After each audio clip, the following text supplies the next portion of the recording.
The Assembly will hear an address by His Excellency Benjamin Netanyahu, the Prime Minister of the State of Israel.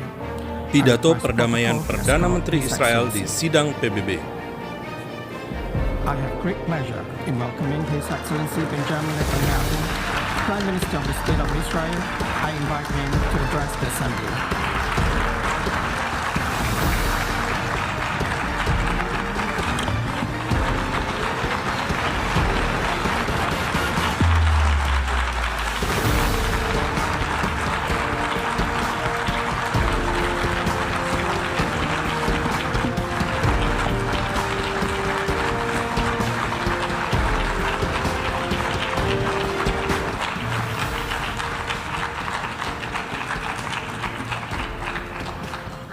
Thank you, Mr. President. Ladies and gentlemen, over 3 millennia ago, our great leader Moses addressed the people of Israel as they were about to enter the Promised Land. He said they would find there 2 mountains facing one another, Mount Gerizim, the site on which a great blessing would be proclaimed, and Mount Ebal, the site of a great curse. Moses said that the people's fate would be determined by the choice they made between the blessing and the curse. That same choice has echoed down the ages, not just for the people of Israel, but for all humanity. We face such a choice today. It will determine whether we enjoy the blessings of a historic peace, of boundless prosperity and hope, or suffer the curse of a horrific war, of terrorism and despair. When I last spoke at this podium 5 years ago, I warned about the tyrants of Tehran. They've been nothing but a curse to their own people, to our region, to the entire world. But at that time, I also spoke about a great blessing that I could see on the horizon. Here's what I said, quote, "The common thread of Iran has brought Israel and many Arab states closer than ever before, in a friendship that I have not seen in my lifetime."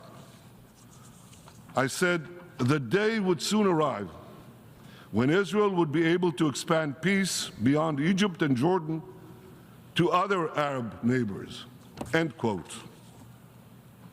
Now, in countless meetings with world leaders, I made the case that Israel and the Arab states shared many common interests, and that I believed that these many common interests could facilitate a breakthrough for a broader peace in our region.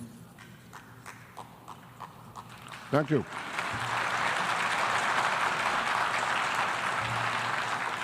Well, you applaud now, but at the time, many dismissed my optimism as wishful thinking. Their pessimism was based on a quarter century of good intentions and failed peacemaking. And why was this? Why were these good intentions? Why did they always meet failure? Because they were based on one false idea, that unless we first concluded a peace agreement with the Palestinians, no other Arab state would normalize its relations with Israel. I've long sought to make peace with the Palestinians, but I also believed that we must not give the Palestinians a veto over new peace treaties with Arab states. The Palestinians could greatly benefit from a broader peace. They should be part of that process, but they should not have a veto over the process. And I also believe that making peace with more Arab states would actually increase the prospects of making peace between Israel and the Palestinians.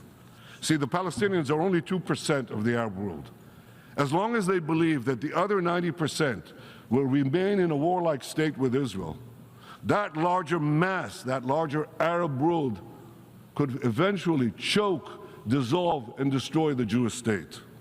So when the Palestinians see that most of the Arab world has reconciled itself to the Jewish state, they too will be more likely to abandon the fantasy of destroying Israel and finally embrace a path of genuine peace with it.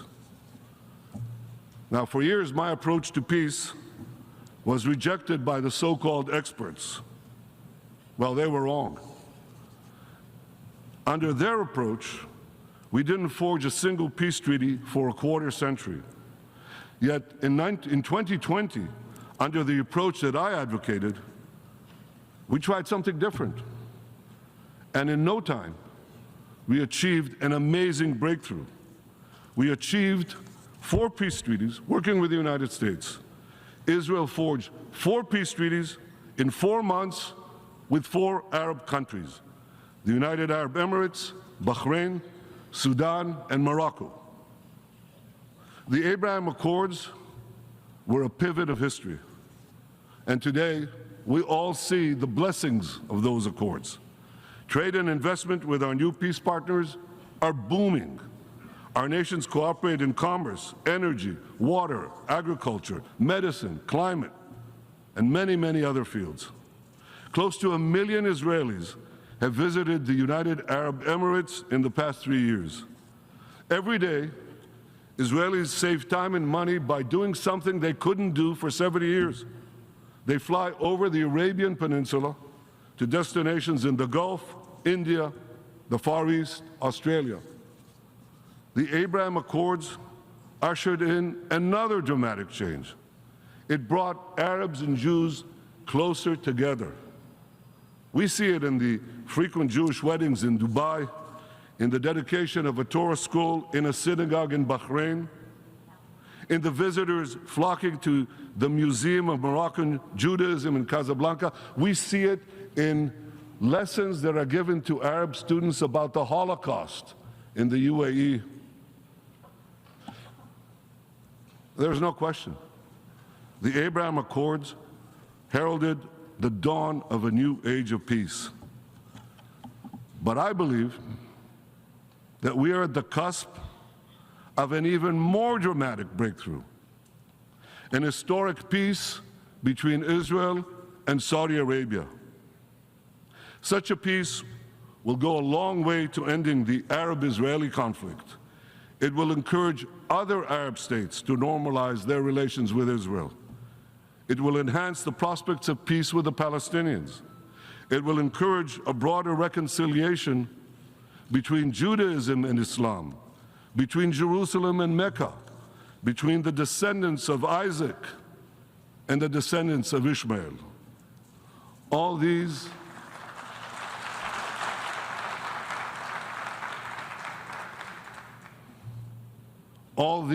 are tremendous blessings. 2 weeks ago, we saw another blessing already in sight. In the G20 conference, President Biden, Prime Minister Modi, and European and Arab leaders announced plans for a visionary corridor that will stretch across the Arabian Peninsula and Israel. It will connect India to Europe with maritime links, rail links, energy pipelines, fiber optic cables. This corridor will bypass maritime checkpoints, or choke points rather, and dramatically lower the cost of goods, communication, and energy for over 2 billion people. What a historic change for my country. You see, the land of Israel is situated in the crossroads between Africa, Asia, and Europe. And for centuries, my country was repeatedly invaded by empires passing through it in their campaigns of plunder and conquest elsewhere. But today, as we tear down the walls of enmity, Israel can become a bridge of peace and prosperity between these continents. Peace between Israel and Saudi Arabia will truly create a new Middle East.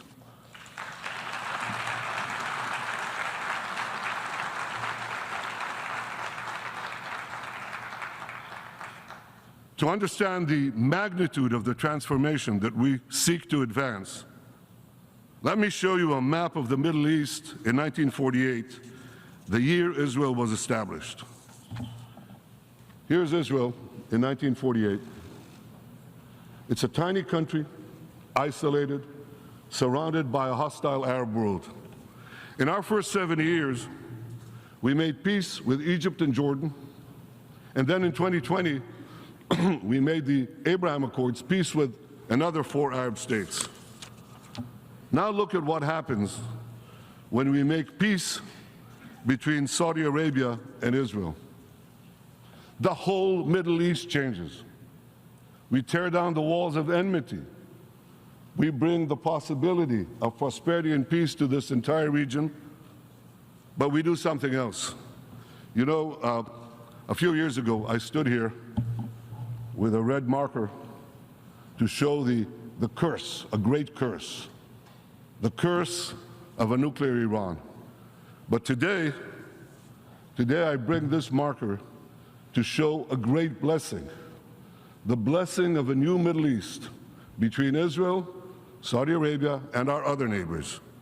We will not only bring down barriers between Israel and our neighbors, we'll build a new corridor of peace and prosperity that connects Asia through the UAE, Saudi Arabia, Jordan, Israel, to Europe. This is an extraordinary change, a monumental change, another pivot of history.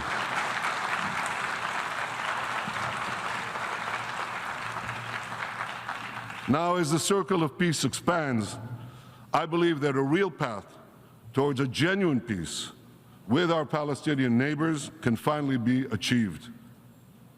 But there's a caveat.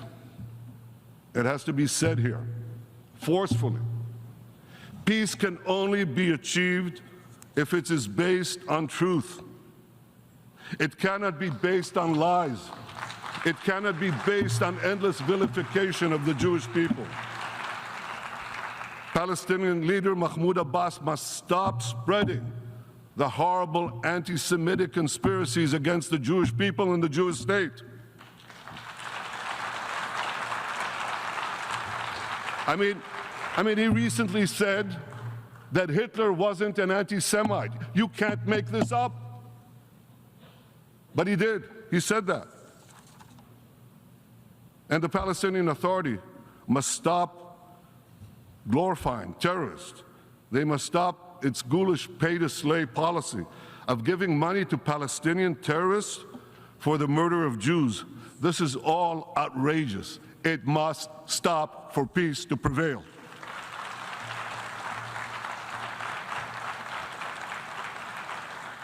And anti-Semitism must be rejected wherever it appears, whether on the left or on the right, whether in the halls of universities or in the halls of the United Nations.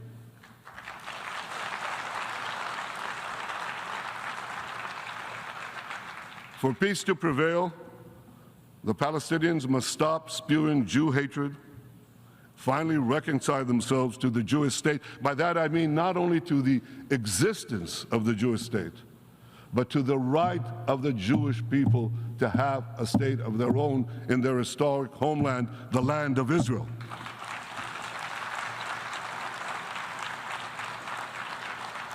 And let me tell you, the people of Israel yearn for such a peace. I yearn for such a peace. As a young soldier over half a century ago, my comrades and I in Israel's Special Forces faced mortal dangers on many fronts, on many battlefields, from the warm waters of the Suez Canal to the frozen slopes of Mount Hermon, from the banks of the Jordan River to the tarmac of Beirut Airport. These experiences and other experiences taught me the cost of war. A fellow soldier was killed next to me. Another died in my arms. I buried my older brother. Those who have personally suffered the curse of war can best appreciate the blessings of peace. Now, there are many hurdles on the path to peace. There are many hurdles on the extraordinary path to peace that I've just described. But I'm committed to doing everything I can to overcome these hurdles, to forge a better future for Israel and all of our peoples, all the peoples in our region. 2 days ago,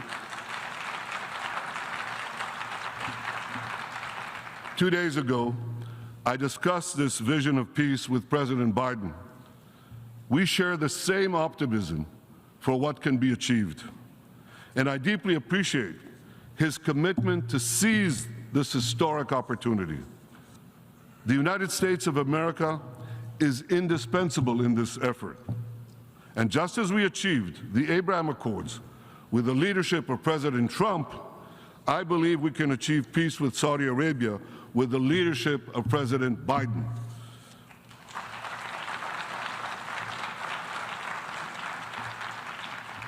Working together with the leadership of Crown Prince Mohammed bin Salman, we can shape a future of great blessings for all our peoples.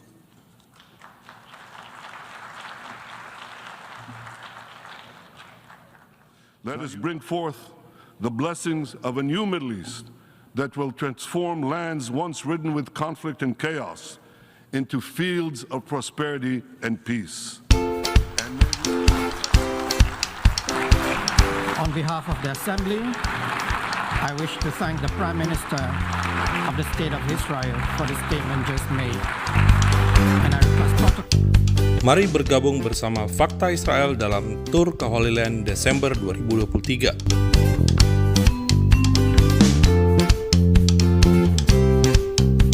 Salam damai dari Fakta Israel.